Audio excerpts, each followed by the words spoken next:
ते आधीपासूनच पप्पांनी मला सांगितलेलं की तू शिकूनच ठेव, जास्त नाही आहे रे. पप्पा म्हणाले सुरुवातीला 2.5 लाखच देणार, ते काय आपलं नॉर्मल एक्सपेन्सलाच निघून जातात एवढे पैसे.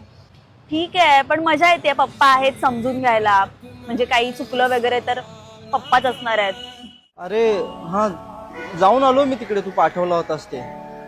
हा, सकाळी 8:30ला बोलवलं होतं त्यांनी, आता काय 4:30 वाजले. अरे वेळ झाला, कारण ते अर्ध्या तासाने त्यांच्याच रेफरन्सची लोक येत होती. ते सारखे सारखे मला बोलले थांब 20 मिनिटं थांब, 20 मिनिटं थांब, असं करत करत 8:30चे 4:30 झाले. काय नाही, जॉब नाही मिळाला रे. ते त्यांचाच कोणतरी होतं ओळखीचं, त्यालाच ठेवलं त्यांनी. तुला कळलंय का, मी गाडी बुक केली आहे. वर्षभर वगैरे तुम्ही थांबाल, मी नाही थांबणार आहे. पप्पांनी सांगितलंय त्याला 20 दिवसात डिलिव्हरी द्यायची आहे. सो 20 दिवसात आपली गाडी येतेय आणि आपण पार्टीला जाणार आहे आणि आपण लॉंग ड्राईव्हला सुद्धा जाणार आहे. लोणावळा ब्रो, मी घेऊन चालली आहे, माझ्या गाडीने जायचंय. मस्त लडाख वगैरे जाऊ, आपण मजा करू. घरच्यांना नका नाही इन्व्हॉल्व करू.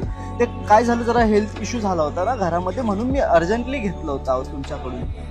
मी देतो ना, मी आता तसंही वेगळा काम बघतोय. हा, मी डिलेव्हरीचं वगैरे, तुमच्याकडे पण काहीतरी असलं तर सांग, मी नक्की तुम्हाला 20 दिवसात देतो पैसे. हा,